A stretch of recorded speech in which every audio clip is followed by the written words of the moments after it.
Buenas! Nós estamos aqui para fazer a primeira videoaula do primeiro ano para estudar a estrutura da matéria.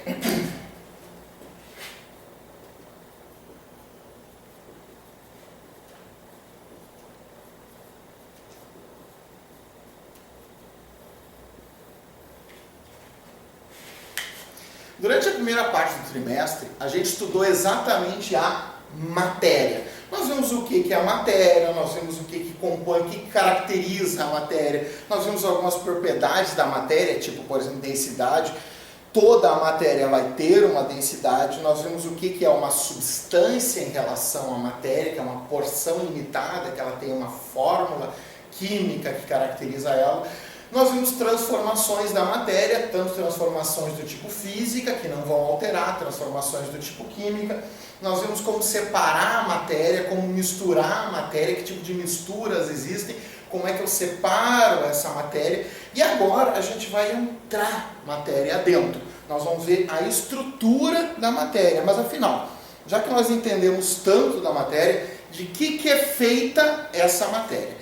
Para quem já observou o mapa conceitual que eu enviei para vocês, com o resumo de tudo isso que eu acabei de falar agora sobre a matéria, reparou que para chegar na substância, eu citei um termo que vocês já conhecem, citei uma partícula que na verdade vocês já conhecem do nono ano e alguns bem antes, que são os átomos. O que vem a ser os átomos? Embora haja alguma controvérsia sobre o que é, o que não é, qual é a definição, a melhor definição que os autores chegam à conclusão é que átomos são partículas que formam a matéria. Antigamente até se usava a menor partícula formadora da matéria, que se divide.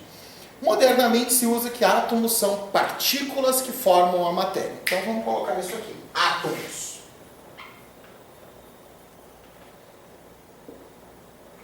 são partículas formadoras da matéria.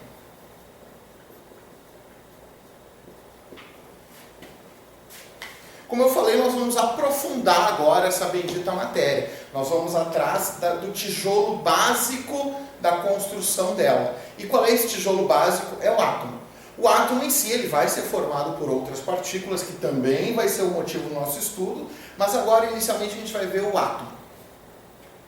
Bom, o que vem a ser o nosso átomo? Não é um conceito novo, o conceito atômico. O conceito do átomo vem desde a Grécia. Átomo significa indivisível. E se nós pararmos para pensar em termos históricos, até realmente o homem conhecer o átomo ali, quando começou a descobrir a parte das reações nucleares, o átomo, para nós, seres humanos, ele era, de certa forma, indivisível. Nós dividimos o átomo há cerca de menos de 100 anos que a gente tem essa tecnologia, que nós, seres humanos, dominamos a tecnologia de divisão do átomo. Até então, para nós, o átomo era algo realmente indivisível.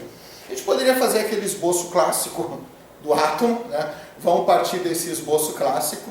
Não foi coincidência, tá? Antes que alguém... foi coincidência. Não. Escolhi de propósito para vir fazer o vídeo. Contextual.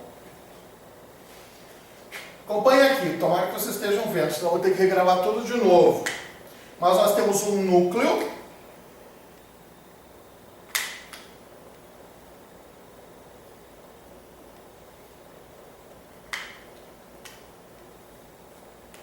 E uma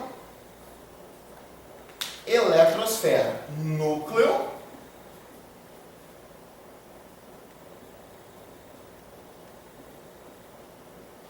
E a eletrosfera. Então nós dividimos inicialmente o átomo em duas regiões. É como se fosse uma cidade e nós tivéssemos o centro e a periferia ali, que são os bairros que formam o centro.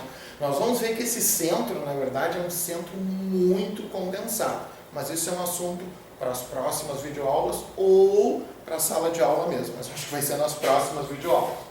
O nosso núcleo, por sua vez, ele já é dividido, ele é formado por duas partículas principais,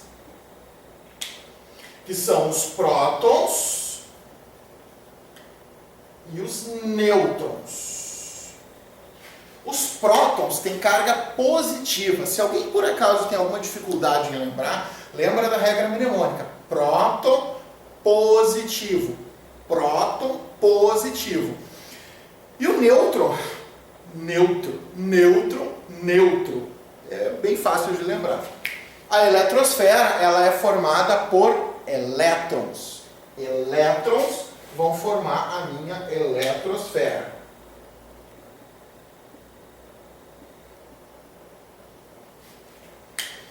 Praticamente desde que o universo sofreu lá o Big Bang, logo depois já começou a se formar os primeiros núcleos, que eram núcleos de hidrogênio, e a partir desses núcleos foram formando outros e outros núcleos também, que a gente vai ver em alguma outra videoaula especificamente sobre essa formação deles. Então nós temos agora as duas regiões e as três partículas que formam essa região. O núcleo do átomo, ele é muito pequeno. Muito pequeno mesmo. Quando a gente fala, mas aqui ele está muito pequeno. Não, ele é menor ainda. Eu vou ver se eu consigo colocar nesse vídeo ainda uma apresentação do quão pequeno é o nosso átomo, tá? Vocês podem agora clicar nesse ponto aqui, ó. Brincadeirinha, eu não sei fazer isso ainda. Brincadeira, gente, não clique em lugar nenhum porque eu não sei fazer isso no vídeo não, tá? Mas foi legal, ia ser legal poder dizer assim, tá aqui na descrição do canal. Não tem isso ainda não. Mas eu vou me esforçar, pode ser que até o final da quarentena eu aprenda a fazer essas coisas. Se eu conseguir cortar o vídeo, eu vou colocar uma apresentação breve agora, sobre o núcleo, que vai ser agora então. Bom, se eu conseguir fazer a apresentação, esse é o momento onde eu volto, e aí a gente já viu mais ou menos o tamanho do núcleo em relação à eletrosfera. Senão vocês vão ter que confiar em mim, que eu não consegui fazer, desculpa, a gente tentei editar, mas não deu. Ou então, legal ficou essa edição, né, galera? Vejam qual foi a que ficou melhor, né, para vocês. Tomara que seja o legal que ficou essa edição. Bem, vamos agora definir, então, nós temos, então, nossas regiões. Temos duas regiões. Vamos montar uma tabela sobre isso. Regiões.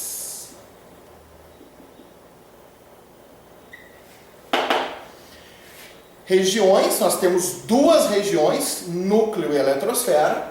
Partículas, nós já conhecemos as três partículas. E aí alguém pergunta, mas professor, tem outras partículas? Sim, tem outras partículas. Tem inclusive as partículas que formam as partículas. Por exemplo, prótons e nêutrons, eles são formados por quarks. Os prótons por 2 quarks up e 1 quark down. Os nêutrons por 2 quarks down e 1 quark up. Isso não chega para nós na química. Esse aprofundamento dessas partículas, normalmente é a física quântica que faz ou até a química quântica. A química, do ensino médio, ela resolve todos os problemas dela, ou quase todos os problemas, conhecendo essa estrutura aqui. Essa estrutura da matéria nos resolve praticamente todos os problemas químicos. Então nós temos duas regiões.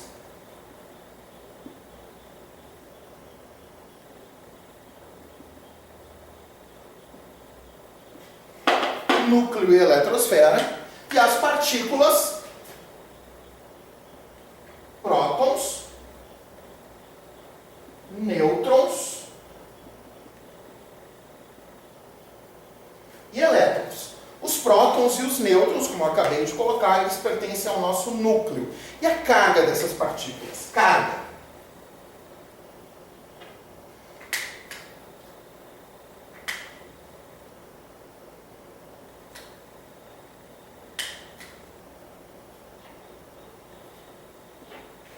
Os prótons têm carga positiva, relembrando que nós vimos aqui, prótons têm carga positiva, nêutrons têm carga zero e elétrons têm carga negativa.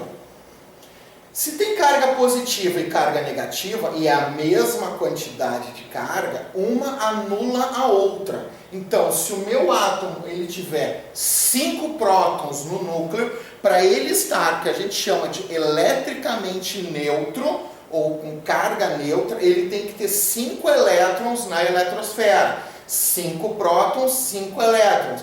10 prótons, 10 elétrons. No próximo vídeo nós vamos ver o que acontece quando desequilibra essas cargas. Por enquanto, lembrando que para cada carga positiva do núcleo, deve haver uma carga negativa na eletrosfera. Carga, nós temos uma chamada massa.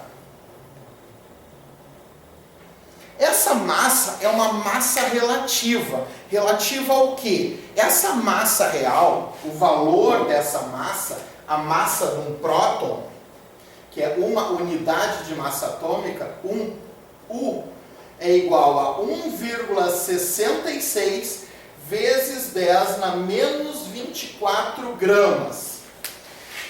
Menos 24 gramas. É uma massa muito pequena mesmo. Tá? Mas para a gente saber que o próton e o nêutron, eles têm uma massa praticamente igual. Então a massa relativa deles vai ser 1. Em termos de massa. Vejam que a carga deles, o próton tem carga positiva, carga zero, e o elétron tem carga negativa. Por que eu estou frisando da carga? Porque a massa do elétron, ela é 1 sobre 1836. Alguns livros trazem 1840, outro 1 sobre 2000, arredondando, mas esse é o valor mais exato. Tá? O que isso significa? Mas eu tenho que saber essa proporção, eu tenho que saber que a massa dos elétrons é muito pequena. Como assim muito pequena? Muito pequena mesmo. Se, por exemplo, o nosso próton fosse um carro com 1836 quilos, e eu sei mais ou menos a massa de um Camaro, que tem 1.600 e poucos quilos, é mais pesado que um Camaro. Um carro comum tem 1,2 toneladas, 1,300 ali. Uma caminhonete, uma SUV ali vai variar também mais ou menos um pouquinho mais que isso. Tá? Então é muito pesado. E o nosso elétron teria 1 quilograma. Então é 1 quilograma, imaginem 1 quilograma de arroz, por exemplo, ou feijão, ou qualquer outra coisa ali, mas é 1 quilograma de chumbo. Imagine 1 quilograma de algodão, lembra? O que pesa mais? 1 quilograma de chumbo ou 1 quilograma de algodão? Imagine 1 quilograma e um carro. Essa é a diferença de peso, diferença de massa que existe entre o próton e o elétron. Mas a carga deles é antagônica. Ou seja, um próton, que seria um carro, para 1 quilograma de ferro, 1 quilograma de chumbo. Tá? A carga deles não depende da massa deles. A carga, apesar da diferença de massa, ela vai ser muito antagônica ali. Então, para cada próton, eu preciso de um elétron, independente da massa deles ser bem diferente. E a função deles nesse bendito átomo? Né?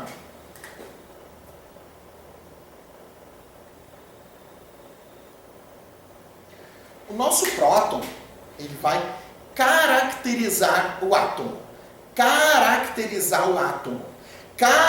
Sim, eu já entendi que vocês já ouviram, mas vamos de novo, só mais uma vez. Caracterizar o átomo. Mas, professor, como assim caracterizar o átomo? Ele vai... Não vou repetir de novo, brincadeira, tá? Ele vai dizer quem é o meu átomo. É como se fosse o DNA do meu átomo.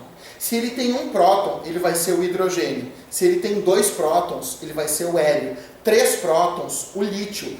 4 prótons, ele vai ser o berílio. 5 vai ser o boro. 6 ele vai ser o carbono. 7 vai ser o nitrogênio.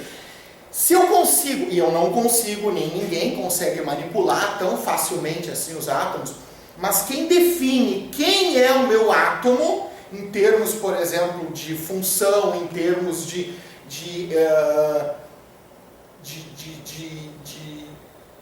química realmente, de funções químicas, vai ser a quantidade de prótons. As propriedades químicas e físicas dele vão ser definidas principalmente em função dos prótons, que aí vai ter uma quantidade de nêutrons, vai ter uma quantidade de elétrons, mas os meus prótons é quem vão caracterizar o meu átomo.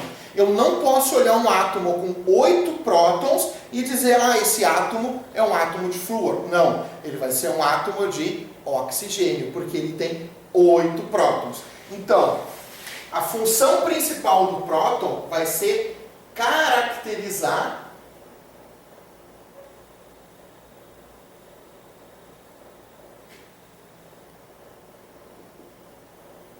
o átomo. Deixa eu trocar ali, porque eu acho que eu estou chegando no limite do quadro. Não se preocupem também com essa tabela, porque essa tabela eu vou disponibilizar junto com o vídeo, eu já vou disponibilizar ela, tá? E tem mais alguns vídeos ali para a gente poder fazer a nossa lista de exercícios. Mas a tabela aqui em si eu vou disponibilizar ela junto com o conceito aqui, para vocês poderem ou imprimir, colar no caderno, a gente vai ver ainda ali, mas não se preocupem com ela. Então a função dele, ele caracteriza o átomo. Função do próton, caracterizar o meu átomo. Tá, mas se o próton está no núcleo e a função dele é caracterizar o átomo, para que vai servir os nêutrons? Qual é a carga dos prótons? Obrigado por responder até quem pensou ali, mas não adianta nada porque eu não consigo ouvir daqui. Mas obrigado por aqueles que se esforçaram em pensar pelo menos qual é a carga. A carga dos prótons é positiva. E o que acontece se eu colocar duas cargas positivas? Os opostos se atraem, os iguais se repelem. Como é que eu posso ter 2 prótons no núcleo? O que aconteceria com carga positiva e positiva? Separa. No momento em que a natureza, que a gente pode chamar de Deus, né, depois que Deus criou o universo, e a natureza foi montando ali, conforme designações, ou seja lá o que for, foi montando os primeiros átomos mais complexos, colocou 2 prótons juntos, eles não deveriam de permanecer. Os prótons deveriam se afastar. Olha como é bonita a sabedoria divina. Mas aí, teve o que ali para estabilizar o núcleo? Os nêutrons. Os nêutrons, então, a função principal dos nêutrons vai ser exatamente estabilizar o núcleo. Se os prótons caracterizam, os nêutrons, se a gente fosse comparar o próton com o tijolo que está formando o núcleo, os nêutrons, eles seriam um cimento. Eles vão fazendo aquela cola, mais ou menos, ali, que vai colocar no núcleo. Então, eles vão estabilizar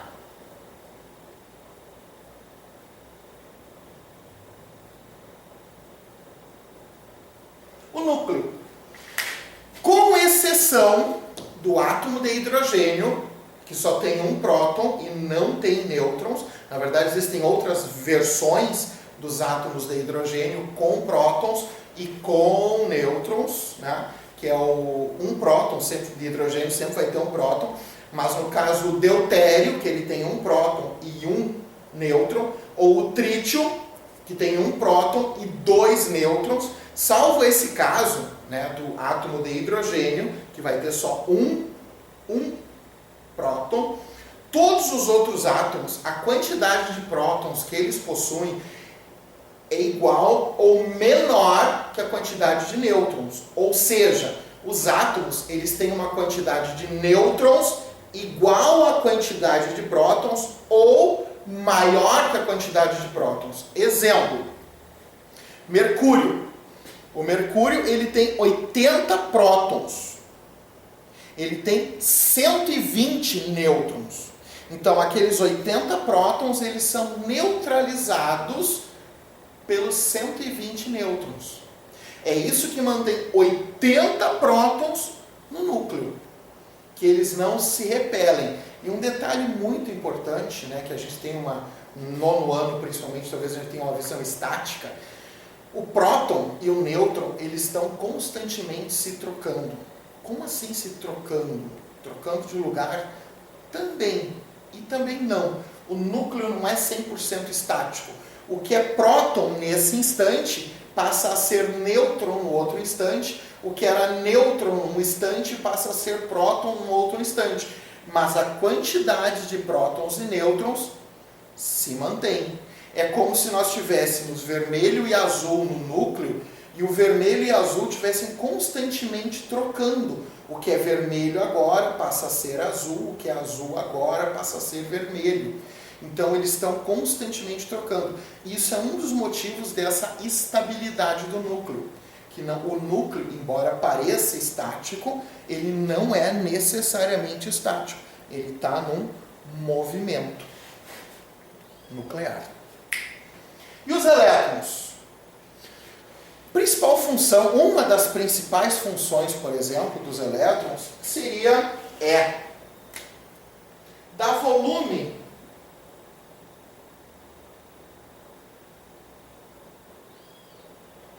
ao átomo. O nosso núcleo, ele é de 10.000 a 100.000 vezes menor que o nosso átomo.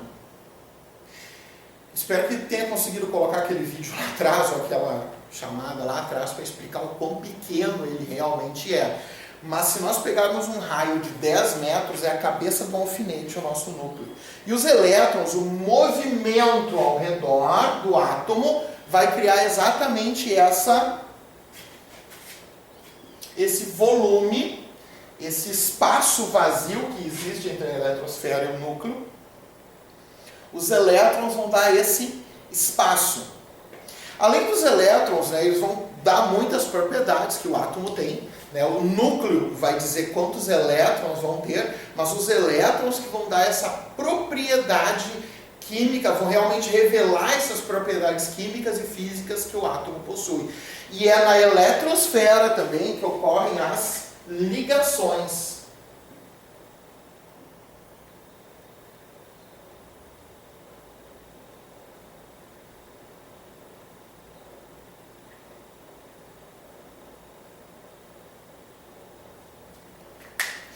É através da eletrosfera que ocorrem as ligações. Na verdade, a eletrosfera, a gente vai ver depois, ela é dividida em camadas, e na última camada, a última camada desses elétrons é responsável por fazer as ligações químicas. Mas por enquanto é isso que a gente tem que saber do nosso átomo, tá? Essa tabela aqui, ela vai estar resumida, eu vou colocar no sistema junto com o link ali para vocês poderem acessar o vídeo explicando ela. Tá? Esse valor aqui, não se preocupem com esse valor, nós não vamos trabalhar com ele, é só para vocês terem uma noção do quão pequeno ele é.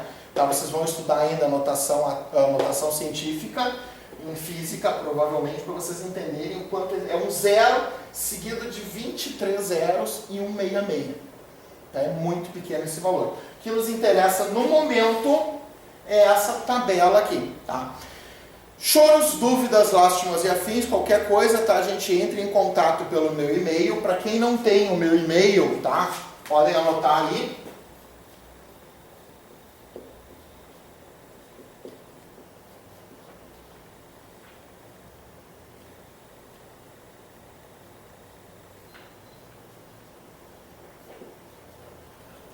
É o mesmo e-mail que vocês estão mandando as listas ali, vários já mandaram as listas ali. Quem não puder mandar, manda no retorno também as listas, tá? Ou apresenta, melhor dizendo, no retorno, apresenta ali, tá? Aqueles que já estão mandando, ótimo. E vai haver mais algumas listas ainda sobre esses assuntos. Obrigado pela assistência, a gente vamos pro próximo vídeo que não acabou.